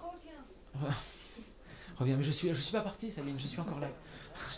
Donc c'est la vie des uns contre la vie, c'est la vie des uns contre la vie des autres. Parce qu'encore une fois, c'est conforme. Mais je vous assure, si on était plus conscient de ça, on débrayerait un peu, je pense. On dirait, oh là, est-ce que je n'essaie pas un peu d'imposer mon confort à moi contre celui des autres parce que ça m'arrange comme ça. Donc, parce que la vie est pas confortable. Donc souvent, quand on défend la vie, par exemple, on dit, non, la vie est belle, c'est-à-dire la vie est formidable. Dans le leur, vous ajoutez RE si vous voulez, dans le leur, c'est la vie de la vie qu'ils défendent. C'est tout simplement la vie à travers nous qui se défend elle-même. Évidemment, il faut bien qu'on défende la vie pour qu'on la perpétue, tout simplement, pour que le programme soit toujours en place. Dans celle du loup, chacun pour sa gueule. Et alors là, c'est plus subtil qu'on croit, je crois, puisque ça veut dire chacun. Donc bien sûr, tout le monde a compris, je pense, dans celle du loup, chacun pour sa gueule, donc chacun pour soi, mais aussi chacun pour la gueule du loup. C'est-à-dire que la vie, c'est un loup. Tout à l'heure, on l'a dit, dans la gueule du loup, veux-tu qu'on soit ou qu'on aille. Donc le loup, c'est la vie, on va dire. Et donc, chacun pour sa gueule dans la gueule du loup, mais aussi chacun pour la gueule du loup qu'on le défend. Parce qu'on ne remet pas en question la vie elle-même, mais plutôt l'autre à côté qui nous emmerde, qui nous pique. Et parfois, comment j'ai dit tout à l'heure, pour une aiguille, c'est parfois tout un foin. Donc voilà, comme je le dis là, de manière un petit peu didactique, j'avoue, elle est pas très heureuse celle-là, mais prête à tout remettre en cause plutôt que la vie est pour cause. Toujours. Exactement. J'adore les compléments de Tatiana, c'est superbe. Ouais, c'est les notes en bas de page, ludique. Cause toujours, tu m'intéresses. Bon là, comme je parle de programme, évidemment, je fais référence là, voilà, au lexique informatique. Donc sur la base de quoi un logiciel contredirait son programme. Voilà, on est mal placé, on ne peut pas contredire son programme vraiment. Et même moi qui suis là, par exemple, je vous parle du programme, je suis en plein dedans, puisque transmettre, etc. Ah, peut-être un petit truc, s'il y a beaucoup de parents parmi nous, j'aime bien, j'avoue, c'est cette formule de moi, qui dit transmettre, c'est faire gagner le temps. Pardon, je reprends. Transmettre, c'est faire gagner le temps perdu à y arriver. Voilà, ça demande un petit peu. Mais tout a un parcours, on dit bah tiens, je vais te faire aller plus vite. Donc pour arriver à où j'en suis, transmettre, c'est faire gagner le temps perdu à y arriver à là où j'en suis pour te le transmettre, vous voyez. Bref. Je vais un peu vite là pas. Sylvie, tu me dis? Je vais trop vite ou pas? Hein? Très bien, très bien. Merci. Ouf, c'est mon baromètre. Sylvie m'a dit, là, faut que tu ailles lentement parce que Sylvie a beaucoup travaillé aujourd'hui. Elle a préparé avec Fernando la nourriture, etc., que vous aurez tout à l'heure. Et donc, elle aurait des raisons d'être un peu plus fatiguée. Donc, se rendre compte de ça. Bah voilà. Voilà, on y revient. Se rendre compte de ça, ce que je viens de vous dire. Bêtise, réalise son intelligence. Ça veut dire quoi là? C'est encore une fois assez subtil. Réalise son intelligence, ou sa propre intelligence bien sûr, mais ça réalise aussi l'intelligence de sa bêtise. Ça c'est très important, puisque encore une fois on est bête. Au sens littéral, au sens premier, on est bête. On est programmé comme des bêtes, etc., à se reproduire, etc. Donc, mais se rendre compte de cette bêtise permet de réaliser l'intelligence de cette bêtise. Donc d'être plus intelligemment bête. Vous voyez ce que je veux dire? On n'en sort pas, on n'en sort simplement pas, mais on peut l'être plus intelligent. Ça. Et alors, qu'est-ce que j'ai ensuite? Je crois que je passe tout un chapitre, donc c'est pour ça que c'est tout blanc. Mais déjà, est-ce que là, du coup, je pose la question pendant que je déroule mon truc blanc. Déjà, est-ce que vous comprenez mieux du coup cette formule que j'ai dite au début? Oui, ça paraît plus clair, je suppose, non? Cette formule? Non, vous suivez plus? Ah d'accord. Laquelle? Bah je sais plus déjà. Moi, je suis fatigué. Hein. Donc, se rendre compte de sa bêtise. Ah, merci Jean de me préciser que vous êtes fatigué. Ça arrive bientôt, ça finit bientôt. Je continue de descendre en fait, c'est parce que je pense que je passe beaucoup de chapitres. Ah bah ça va me servir le caramel là. C'est quoi d'ailleurs ce qu'on m'envoie? C'est du caramel ou c'est quoi? C'est du chocolat? Merci. Voilà, alors là c'est quoi? Et voilà. Ah bah non, ouais, c'est un sujet important effectivement là. Voilà, ça fait partie des mots que je crée. Ça, je crée beaucoup de mots à partir de logique. Et je fais, c'est des jeux de mots, un jeu de mots cavalier. Ah, d'abord, je le dis parce que je suis la logique de mon corps, physiologique. Ça fait partie de mes néologismes. Cavalier, et au sens littéral cavalier, puisque c'est à cheval entre le grec et le français. J'utilise en général le préfixe, je l'utilise au sens grec, et le suffixe au sens français de logique, que tout le monde comprend, mais physio, là, en l'occurrence, ça veut dire la nature, ou le corps. Là, enfin, le corps appartient à la nature. Donc, là, vous allez mieux comprendre. Je suis la logique de mon corps, physiologique. C'est-à-dire, je suis physiologique. C'est-à-dire, je suis au sens du verbe suivre et du verbe être. Donc, je suis, moi-même, je constitue, j'incarne la logique de mon corps, à chaque instant, mais aussi je suis cette logique qui me dépasse un peu. Je sais ce que je crois. Je sais, C''EST, ce que je crois. On est aussi libre que le vent, oui, ne l'est pas. Je m'explique, attention, là je sais que c'est un sujet qui fâche en général aussi, c'est le libre arbitre. On va y venir, je sais, en général, mais j'ai des formules pour essayer de vous en convaincre. Je devrait s'entendre je. Non, pardon. Non, je prononce mal. Comment? Ouais. Je devrait s'entendre je. Voilà. C'est-à-dire qu'en fait, là je rejoins Nietzsche, on est, selon moi, un jeu de force. On est un jeu de force qui sont sans arrêt, un jeu qui est sans arrêt, ou des forces qui sont sans arrêt en lutte. Certaines gagnent sur d'autres à tel instant, à un autre instant, c'est d'autres qui gagnent, etc. En fonction de la fatigue, ce qu'on a mangé, ce qu'on a bu, etc. Tout, la lumière, là, je serais assis sur du dur, je ne serais pas le même, vous non plus. On aurait dans la lumière, je ne serais pas le même, je ne suis pas le même. Il suffit qu'on éteigne la lumière, moi par exemple, je deviens taiseux. Dans la lumière, je suis bavard. Donc on me connaît plus souvent bavard que taiseux. Mais j'ai m'est arrivé de faire des repas dans le noir, je n'ai plus rien à dire. Je me suis dit, dans le noir, je suis bien content. Donc je suis pas le même, vous non plus. Vous buvez un verre, 2 verres, 3 verres, etc. Vous n'êtes pas les mêmes, donc tout est comme ça. Pour moi, ce qui nous traverse, nous transforme, et nous modèle, nous modifie, nous influence. Donc, on est un jeu de force, et donc il ne faut pas s'en vouloir, par exemple, de ne pas réussir à faire certaines choses ou d'autres, mais on va y venir. Et à l'autre, il ne faut pas en vouloir non plus. Voilà pourquoi on serait moins violents les uns que les autres, si on comprenait ce que j'essaie de dire là. On ne fait pas ce qu'on veut, mais jamais que ce qu'on peut. C'est très important, mais ça met du temps en général, vraiment d'intégrer ça, c'est très très dur. Mais en même temps, je vous assure, c'est une vraie libération de vraiment comprendre que si quelqu'un ne fait pas quelque chose, c'est pas parce qu'il ne veut pas, c'est qu'il ne peut pas. À l'instant là, il ne peut pas. Il n'y a qu'un seul réel, c'est ça. Pardon, je commence à m'énerver, je suis passionné. On va se calmer. Là, je le dis, surtout que mes formules sont là pour me parler. En fait, je suis complètement con à essayer de lancer un discours. Karl, fais sauter le discours, dis court. On est fonction de ses forces. Je, mes forces, tu, tes forces, il ou elle, ses forces.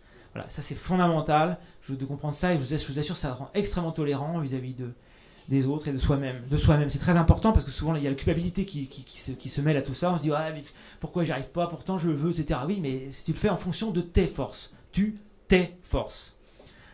Et on n'invente pas ces forces. C'est-à-dire que, comme je le dis dans d'autres formules, je sais pas si je les ai mises, on mobilise ces forces pas à partir de soi, à partir d'elles-mêmes.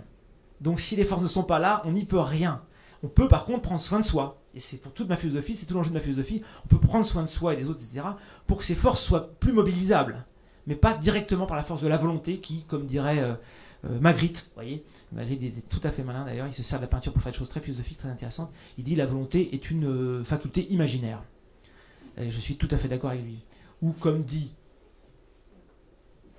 alors là, génial, Paul Valéry, vous connaissez je pense aussi, qui a fait une formule à la Karl, si j'ose dire. Vraiment, je lui envie cette formule parce qu'elle ressemble vraiment à ce que je fais, mais magnifique. Bon, de toute façon, il est génial. La conscience règne, mais ne gouverne pas. Voilà, ça ressemble vraiment à une formule et c'est très très fort. C'est-à-dire c'est pas la conscience qui dirige, c'est plutôt le corps. On est physiologique. On ne peut compter que sur soi-même, pas. Voilà, on ne peut compter que sur soi-même, pas. Ah bah là, je sais pas pourquoi il y a un air qui s'égare. On se prend volontiers pour qu'est-ce qui nous prend, et d'autant plus cher. Voilà, parce qu'à se prendre pour qu'est-ce qui nous prend, en fait, c'est plutôt une impulsion qui nous dépasse. Toujours, hein, on est une réaction, comme je dis souvent, on est une réaction chimique dans un monde chimique, mais ça, j'en parlerai.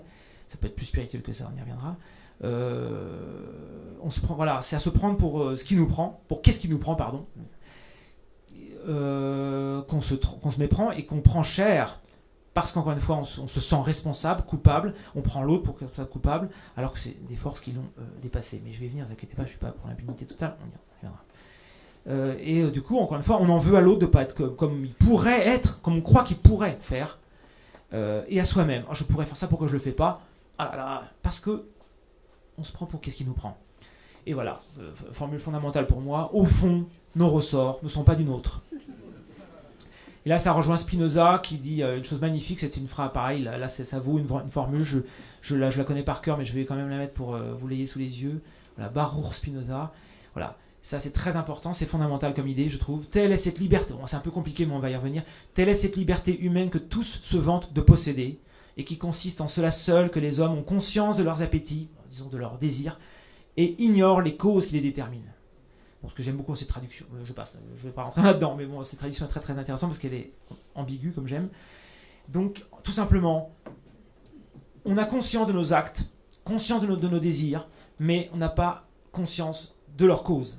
Du coup, c'est ce qui nous fait croire qu'on est libre. Mais on n'a pas conscience des ressorts qui sont dessous, de la causalité qui mène tout ça. Voilà. Cause toujours de toi-même, tu parles. Donc, on n'est pas cause de soi-même, et puis cause toujours, en te croyant cause de toi-même, tu parles. J'y crois pas une seconde. Voilà pourquoi j'ai quelquefois des discussions un petit peu houleuses avec des gens, puisqu'ils me disent bah attendez, on a la suite. Ah voilà, mais voilà. Putain, mais pourquoi je ne vous ferme pas ma gueule? Les formules sont là en fait. Donc, ne pas prendre le mobile pour le moteur. C'est exactement ça que je réponds aux gens quand ils me disent oui, parce que j'ai fait ça, parce que je t'aime, ou parce que ceci, cela. Oui, mais ça, c'est ce que tu crois. Mais le mobile n'est pas forcément le moteur.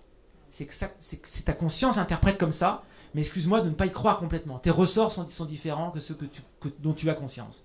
Donc, ne pas prendre le mobile pour le moteur, comme dans une voiture. Je pense qu'on avait compris la référence. Il y a le mobile et il y a le moteur. Et encore une fois, c'est pas contre la personne que quand je m'oppose à ça. Je dis simplement, sois conscient ou consciente que ce que... Bon, on a compris, ok? Non, j'ai pas compris. Ah bon? Non. Qui parle? Paloma. Quel oracle? Ah, bah t'es là, Paloma. Ah bah alors là, faut que je t'en parle, toi, parce que je t'ai pas répondu, mais non, mais c'est vrai, mais pour des raisons très précises. Alors attention, tu ne comprends pas. La conscience ne fait qu'interpréter, en fait, les ressorts dont on n'a pas conscience, donc on fait des choses en croyant que c'est pour une raison, alors que on ne sait pas exactement le fond de la motivation. Quelle est la motivation réelle? On a le mobile, on n'a pas conscience de la motivation réelle, profonde, physiologique. Je parle même pas dans le micro. Tu vois ce que je veux dire ou pas? Donc, on a un mobile, on dit bah j'ai fait ça parce que je t'aime, ou parce que, etc. Je sais pas d'autres exemples que t'aimer, alors que c'est par exemple pour son intérêt, ou parce qu'on a eu peur. On a eu peur, etc. Mais c'est pas parce qu'on l'aime, c'est parce qu'on a peur, parce qu'on sait très bien que si quelqu'un qu'on aime, par exemple, qu'on croit aimer, qu'on aime, attrape accident, ça nous fera du mal à nous aussi. Donc on se dit je fais ça généreusement pour toi. Non, c'est ce que tu dis, c'est ce que tu crois. C'est pas grave, mais n'essaie pas de m'imposer ça. Comme je dis dans une formule, n'essaie pas de me bourrer le mou par le tien. Voilà, donc c'est ton mou à toi. T'es un petit peu molle. T'es un petit peu molle sur cette question. N'essaie pas de me bourrer ton mou en croyant que ça sera dur. Mou dans mou. Tu vois ce que je veux dire? Non. Non, toujours pas. Non, mais pour le mobile, tu suis toujours pas. Ah, ça veut dire que t'es loin de penser, de comprendre ça. On y reviendra. On va y venir. Parce que le mobile peut être le moteur. C'est trop compliqué pour moi ta question. Le mobile, c'est psychologique. Le moteur est physiologique. Donc, le psychologique est toujours plus superficiel. Je ne sais pas si Jean va être d'accord, mais le psychologique est toujours superficiel par rapport au physiologique. Le moteur, il faut le nourrir. Il faut le nourrir. Ah oui, tu veux dire parce que t'as faim, toi. C'est une petite adhésion. J'avais compris, tu vois. Moi, je comprends mieux tes questions que ça. Mais on y arrive. Le problème, c'est qu'il faut que je m'arrête à un endroit, mais on y vient, je crois, j'espère. Mais tu peux, t'es chez toi ici, hein, tu peux monter prendre ton assiette si tu veux. Merci. Jean ici, hein, ouais. Donc autre bénévole parmi les nombreux bénévoles de cette maison. Voilà, on se connaît bien mal.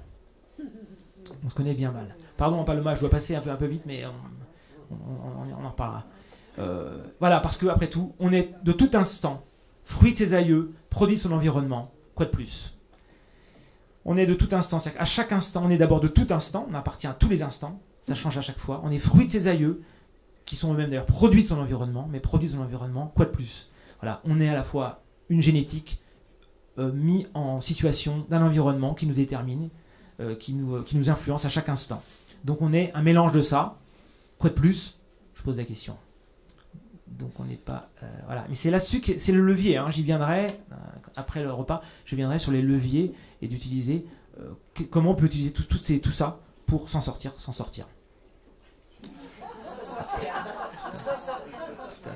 Pour bricoler dans l'incurable. Donc chacun son intelligence. Voilà, c'est ce que j'appelle l'intelligence en fait. L'intelligence pour moi c'est pas une question de hiérarchie, c'est juste ce que j'appelle un rapport au monde. L'intelligence interligare en latin, on pense que ça veut dire entre les lignes. C'est une manière de délirer et de désirer les choses et de relier ces choses-là. Ça fait qu'il y a, comme je le dis dans une autre formule, il y a autant d'intelligence qu'il y a d'individus, d'ensemble et d'instants. Mais voilà, là, tout ce qu'on a ici, on a chacun son intelligence. Voilà, comme on dit sur l'intelligence des choses. Parce qu'on a tous une génétique et un environnement différent à chaque instant. Et voilà, ça aide aussi à la tolérance. Donc chacun son intelligence, rapport au monde, c'est-à-dire chacun son rapport au monde, mais aussi son intelligence en rapport au monde. Donc, mais aussi parce que l'intelligence, pour moi, c'est synonyme de rapport au monde. Tu vois, Jean, je me rends compte que, tu vois, par l'influence de Jean, je me rends compte que je parle plus vite. Parce que je me dis, Jean a faim, vite, faut que je me dépêche. Tu vois, on est vraiment peu de choses, hein, tu vois. Je dis pas que t'as pas un poids considérable pour moi, mais je veux dire, on est peu de choses. Le ventre de Jean me détermine à parler plus vite. Et la bouche, en l'occurrence, parce que son ventre aurait pu se taire, mais... Donc il faut savoir que chacun, dans l'ensemble, délire le réel pour sa réalité. Ça, c'est un mot que ma sœur, ici présente, a du mal à entendre. Délire, je suis pas d'accord, délire, c'est trop fort. N'est-ce pas? Donc chacun, dans l'ensemble, c'est-à-dire aussi qu'on est dans un délire commun. On est bien d'accord. Là, on peut se parler, on se respecte, etc. On est dans un délire copain. Copain, pas mal. Copain, qui mange le pain ensemble. Et donc, ce que j'appelle réel, c'est un réel objectif, c'est-à-dire on n'a pas accès à ce réel. Personne d'entre nous n'a accès au réel, comme je l'appelle. C'est-à-dire, puisqu'on n'a accès au réel que par notre expérience subjective. Donc, le réel est inaccessible. En revanche, on est tous dans une réalité, plus ou moins commune, mais aussi individuelle. Donc, chacun, dans l'ensemble, délire le réel pour sa réalité. c'est-à-dire la réalité du réel, mais aussi sa propre réalité. Donc chacun son point de vue de son point de vie. Et là, je dis cette forme, je pensais qu'elle était de Flaubert, après j'ai cru qu'elle est de Pessoa, et en fait d'un autre obscur, Thibaut, attendez, j'ai noté, dessous. Soit c'est de Gustave Thibon, soit de Pessoa, mais de Pessoa au moins, je le sais parce que j'ai lu chez Pessoa, mais passons. Personne ne comprend personne, ça c'est de lui, ne reste plus qu'à s'entendre, je propose. Et ça c'est fondamental, c'est le projet politique. En sachant que personne ne comprend personne. Et ne pas en vouloir à l'autre de ne pas nous comprendre, etc. Est-ce que j'en veux, moi, à Paloma, de ne pas comprendre ma formule? Non. Mais qu'on s'entende quand même. Tu vois? Alors, hop là. Alors, attends, je regarde où j'en suis pour Jean. C'est quoi le chapitre? Parce que normalement, attendez. Bah, je crois que je passe tout un chapitre, là, rien que pour toi. Attendez, philosophie. Ah, mais attends, c'est à peu près le dernier, là. C'est l'avant-dernier, c'est le dernier, et puis après, il y a un demi. Donc, non, pas mal. C'est Sylvie, ça, non? Non, c'est moi. Ah, ça, on dirait c'est l'humour de Sylvie, ça. Ça aurait pu être Sylvie. Oui, mais enfin, c'est bien. Bah, très bien. Vous êtes qui? Je m'appelle Catherine. Catherine, enchantée. Il y a... Alors là, on peut s'amuser, tu vas te marier un peu quand même. Il y a que certains ne comprennent que trop, que d'autres ne comprennent pas trop. Voilà, je vais peut-être... Bah non, elle n'a pas fait marrer, celle-là, je pensais, parce que moi, elle me fait marrer. Il y a que certains ne comprennent que trop, que d'autres ne comprennent pas trop. Donc, certains comprennent que d'autres ne comprennent pas trop, mais aussi il y a que certains ne comprennent que trop et d'autres comprennent... Bon, je passe, vous avez compris. Les grands esprits se rendent compte. Un con, qu'on soit moins, qu'on le soit moins. Mais c'est vrai, hein, c'est ce que disait Pascal, quelqu'un qui boite, vous pouvez lui démontrer qu'il boite, mais quelqu'un qui boite dans sa tête, vous ne pouvez pas lui démontrer qu'il boite dans sa tête. Sa tête, c'est elle qui reçoit votre analyse et elle ne comprend pas. Donc un con, qu'on soit moins, qu'on le soit moins. Alors là, c'est plus dur. Tout ce qu'on pense n'est que croyance, parce qu'effectivement, je parlais tout à l'heure de l'inconnu, de l'équation du réel, enfin l'inconnu du réel. Voilà, tout ce qu'on pense n'est que croyance. Alors là, c'est fondamental, ça anticipe sur la discussion des tout à l'heure.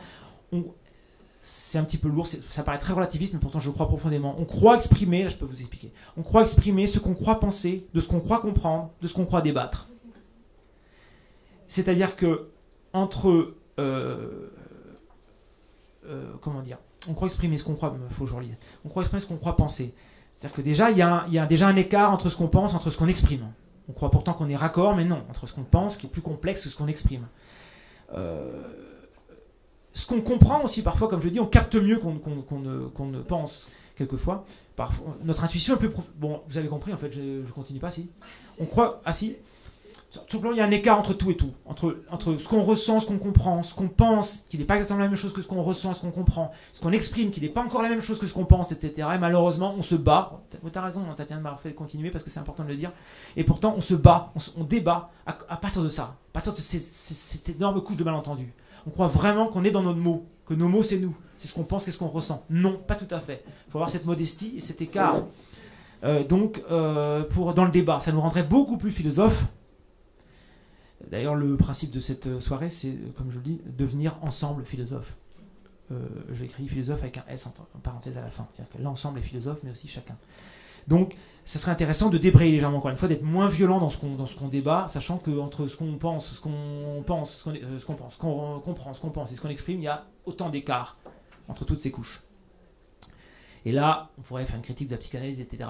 Mais on va s'arrêter parce que Jean...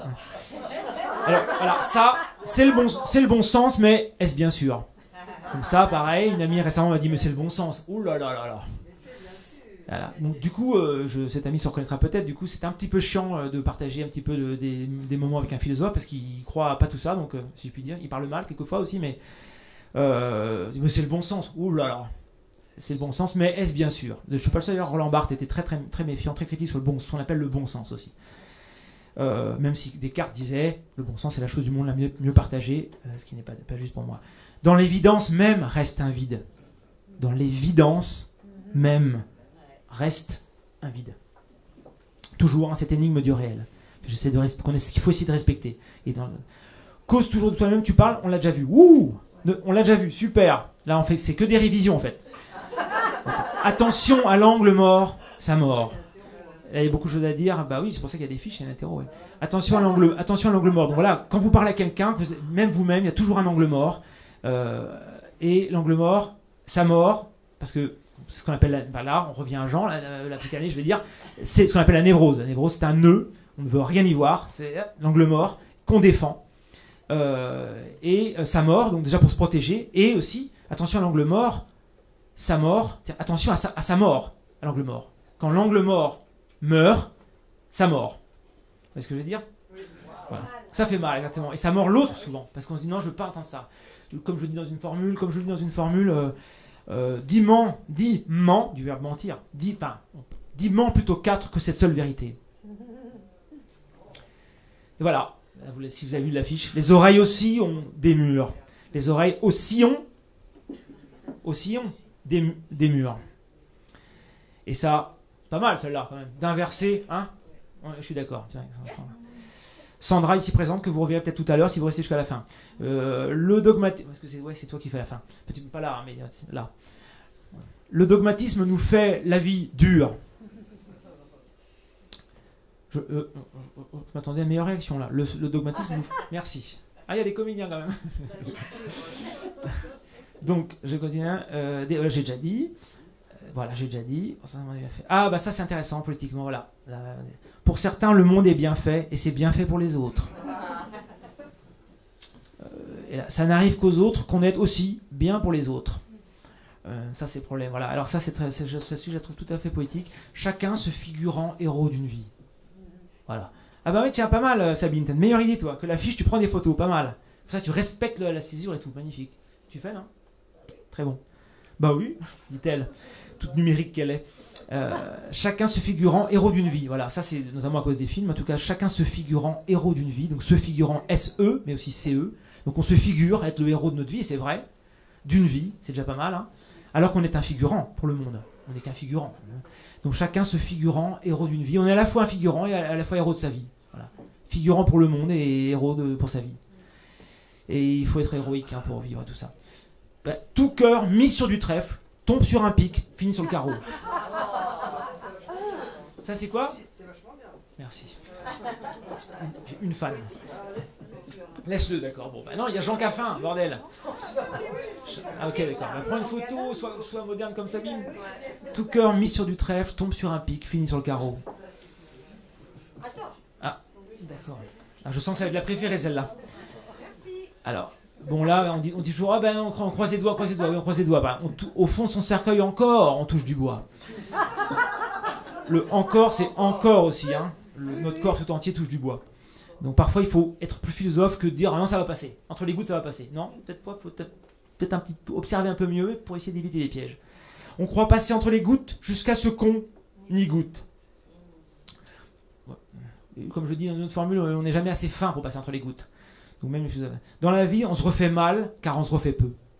Ah, ça là, je l'aime beaucoup. Bon, je vais vous la laisser comprendre tout ça parce qu'il faut aller vite. Hein. Jean Raffin, n'oubliez pas. Donc, dans la vie, on se refait mal, car on se refait peu. Ah ouais, celle-là, je l'aime beaucoup, j'avoue. Mais voilà, ça c'est toute la philosophie. Essaye de lutter contre ça. La philosophie, dans un sens, essaye de lutter contre la fatalité de malheur, mais on en reparlera peut-être. Pourquoi je me lance là? Voilà. Et pourquoi? Parce que voilà, l'histoire fait bien leçon, mais l'homme fait les buissons, les cours, et l'histoire suit son cours. Elle est chargée celle-là, hein. Mais effectivement, l'histoire fait bien leçon. Vraiment, il suffit de regarder l'histoire. C'est tout simple, les erreurs se répètent toujours. Mais l'homme fait les buissons, il fait l'école buissonnière, quoi. Plutôt que les leçons, il fait les buissons. Lui, il court les buissons, les cours, et l'histoire suit son cours. L'histoire suit le cours finalement de l'homme au lieu de suivre les leçons de l'histoire. Vous voyez ce que je veux dire? Donc, l'histoire suit le cours des cours buissonniers de l'homme. Mais tout est conçu pour ça, parce que les générations, voilà, d'une génération à l'autre, on reproduit toujours la même espèce de bêtises. Mais c'est fait pour ça, je crois, hein, pour qu'on ne vive pas assez longtemps, pour qu'on n'ait pas le temps de transmettre la sagesse.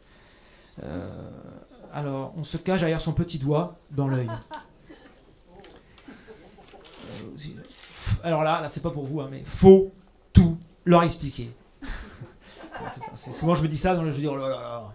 Les gens qui, par exemple, disent, ah ben si tu veux, tu peux, etc. Pardon, vous le dites sans doute aussi. Quand on veut, on peut, etc. Donc je dis, putain, faut tout leur expliquer. Mais c'est généreux, hein. Voilà, vouloir le faire. Donc, qu'est-ce que j'ai... Ça se termine. La philosophie contre... Voilà, ça j'ai dit, ok. Ça se termine, genre, t'inquiète pas. Et vous autres aussi. Le philosophe est de tout temps, car l'homme manque de l'être. Alors là, c'est important. Voilà, ça dit exactement ça. C'est-à-dire le philosophe est de tout temps, car l'homme manque de l'être au sens de l'être, le sein, mais aussi manque d'être de tout temps et manque d'être philosophe. Voilà, tous ces sens-là. C'est-à-dire comme l'homme n'est pas vraiment philosophe, comme je dis dans une formule, les sages en font trop. Le début n'est pas de moi. Les sages en font trop, les autres pas assez. Entre les deux, le philosophe. Donc le philosophe est de tout temps, car l'homme manque de l'être. Philosophe est de tout temps. S'il était de tout temps, on serait sage. D'ailleurs, je le dis dans une autre formule, quand on sera grand, on sera sage. Non, pardon, quand on sera sage, on sera grand. Voilà. Et voilà, comment s'en sortir, respirer dans le lot. Dans le lot, qui est notre lot commun, mais aussi dans le lot des autres états. On y reviendra peut-être, on y reviendra dans les solutions que je proposerai tout à l'heure. Voilà, comment s'en sortir. Voilà, donc j'ouvre là. Ça, c'est les 4 dernières. Jean, on y arrive. Ah bah voilà. Alors là, celle-là, je l'adore. Bah, tout est là. La solution se trouve dans le flacon. Elle a l'air de rien, mais elle dit tout pour moi. C'est-à-dire, on la trouve, la solution. Vous savez, vous avez tous fait un peu peut-être de chimie à l'école. La solution se trouve dans le flacon. Elle est déjà là, la solution. Elle est devant nous. Donc il faut réussir à la voir. Comment ? Prozac. Quoi ? Prozac. Dans le sac ? Prozac. Pas mal. Donc la solution se trouve dans le flacon, mais verbe se trouver aussi, ça nous l'a cherché. Elle n'est pas, elle se trouve dans le flacon. Elle est déjà là. Voilà. Et là, pareil. Bah non, elle est dedans. Non, elle est dedans. Elle se trouve dans le flacon. Bon. Vers où, tu vas comprendre la main. Vers où me tourner, se dit la clé. C'est-à-dire qu'en fait, elle a la solution. Elle est en train de dire la solution. En se posant la question, elle dit la solution. Vers où me tourner, se dit la clé. Oui, t'as la réponse dans la question. Tourne-toi. Et ça se débloquera. Voilà. Alors, ouais. Voilà. Quoi ? Ah, d'accord. La vie est un grand bain sans bord dont on n'apprend jamais mieux avant de sombrer qu'à nager. Alors là, je vais bientôt finir sur cette parabole. Je dis depuis très très longtemps, alors, que la vie ressemble à ça. La vie, on est jeté dans un voilà, je suis con, là, j'ai la formule devant moi. Dans un grand bain sans bord. Imaginez une mer sans aucun rivage. On est jeté dans l'eau. Et on patauge, on ne sait pas d'abord, on a des parents, etc., ou autres qui nous apprennent un peu à nager, enfin qui nous supportent sur leurs épaules, et puis à un moment ou à un autre, il faut quand même apprendre à nager. Si on n'apprend pas bien à nager, on a tendance à se reporter sur les épaules de l'autre, à demander à ce que l'autre nous porte, etc., à éclabousser beaucoup, on emmerde tout le monde, soi-même on patauge, on boit la tasse, alors qu'en fait on n'a qu'une seule solution, c'est d'apprendre, de regarder autour de soi ceux qui nagent peut-être un peu mieux, par exemple les philosophes ou autres, parce que je dis pas que c'est les miens, ou alors arriver à tomber sur un sauveteur nageur qui peut nous porter tout le temps, mais c'est quand même très lourd. Donc apprendre à nager soi-même, on n'a que ça à faire. On n'a que ça à apprendre, c'est d'apprendre à nager pour moins couler, pas prendre la tasse, boire la tasse, etc. On finira par sombrer, mais on aura moins bu la tasse. Et pour ça, il faut observer comment on fait pour bien nager, les courants, les vagues, comment ça se passe pour en être le moins victime possible. Voilà. Donc la vie est un grand bain sans bord dont on n'apprend jamais mieux avant de sombrer qu'à nager.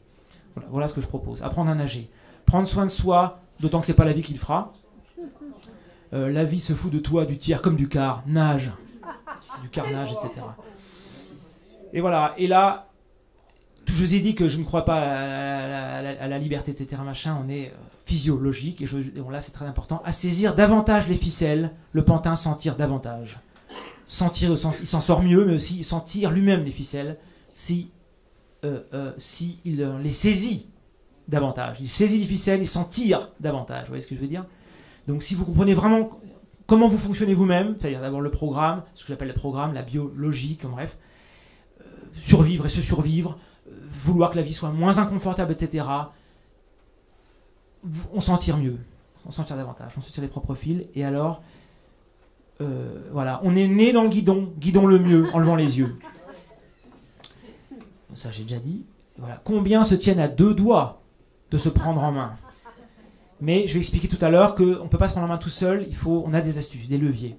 Voilà, la révolution, je le disais tout à l'heure, la révolution est à portée du quotidien.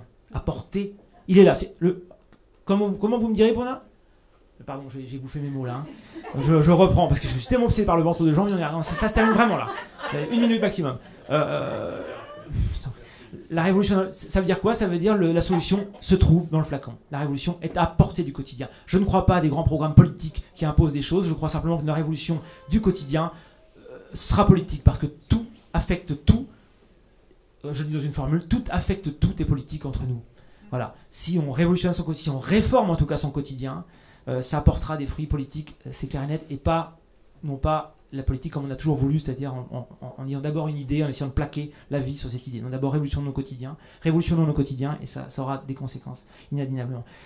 Et alors, t'inquiète pas, comment? Et là, je vous renvoie à la solution qui normalement se trouve au-dessus de moi, mais qui n'est pas, qui est derrière l'écran. Fernando avait déjà tout compris, puisque il a cette phrase, ceux qui fréquentent cette maison connaissent cette phrase de Fernando. Fernando, tu vas peut-être pouvoir nous la dire. L'art, la matière transforme l'homme. Exactement. Ouais. La matière transforme l'homme. Donc la solution que je... Transformons la matière, Voilà. l'art transforme l'homme. Voilà. Tu peux nous le redire du coup. Alors, Attends, je le dis avec le micro du coup. Je te répète. l'homme transforme la matière, l'art transforme l'homme. Voilà. Alors, ce qu'il faut, un jour, César Poirier, un grand jazzman, a relevé un truc très intéressant que j'avais déjà relevé entre nous. Il s'est dit, mais alors que c'est quoi, il y a un bug dans cette formule, parce que c'est une formule. Hein. Mais il se dit, mais alors qu'est-ce qu'il y a entre la matière et l'art? Parce qu'évidemment, je répète, donc l'homme transforme la matière, l'art transforme l'homme. Alors, et dans quel cas peut-être l'homme transforme la matière comme l'art transforme. Moi, je dirais plutôt, et c'est la solution que je propose, et on développera ensuite, l'homme transforme la matière transformée, donc l'art, au sens large, simplement, donc au sens large, la matière transformée transforme l'homme en retour, effectivement. Et pour moi, ça fait partie des solutions, et même du levier considérable pour s'en sortir. C'est-à-dire ce que j'appelle la diète éthique, j'appelle diète éthique tout régime de vivre avec un S éventuel. Et voilà, diététique, ce régime de vigilance à tout ce qui l'alimente. Et il faut le comprendre, comme je le disais tout à l'heure, ce qu'on mange n'est encore que maigre part de ce qui nous alimente. Donc faire attention à tout ça, être vigilant sur tout ce qui nous alimente dans la vie, pour tout ce qui nous traverse, donc pour se transformer soi-même comme on le veut, en jouant là, sur ces leviers-là. Voilà. Plutôt que de jouer sur sa volonté qu'on n'a pas vraiment, jouer sur ce qui nous entoure pour que ça nous remodèle en retour. Et notamment tout ce qui nous alimente, donc faire attention à tout ça. J'y viendrai. En attendant, je crois qu'il faut manger. N'est-ce pas, Jean? Ça nous alimente. Voilà, il faut manger quand même, voilà. Et je crois que j'avais... Voilà, je suppose qu'il y a... Alors, je connais bien la maison. C'est Clarisse. Tu veux la faire, toi, peut-être? Ok, je peux la. Voilà, on va la faire ensemble, si tu veux. Mais je me souviens que je voulais dire une petite référence à la cuisine de Fernando, qui toujours mijote. Je voulais dire cette formule que le récit nous mijote, la formule nous saisit. Et ça, on y viendra dans la deuxième partie, savoir que, vous voyez comment dirais-je, les choses nous cuisinent différemment. Voilà. Et on peut choisir avec quoi on veut être cuisiné. Soit être mijoté, soit être saisi, soit les deux, mais à tel ou tel moment. Donc voilà, donc là, pour l'instant, on va manger un truc qui est mijoté, après avoir entendu beaucoup de formules qui nous ont peut-être saisis. Toi. Donc, nous allons manger une légumade, qui est un plat inventé par Fernando, cuisiné aujourd'hui avec l'aide de Sylvie. Je voulais juste vous rappeler le principe de la maison. Donc ici, on est une association à but non lucratif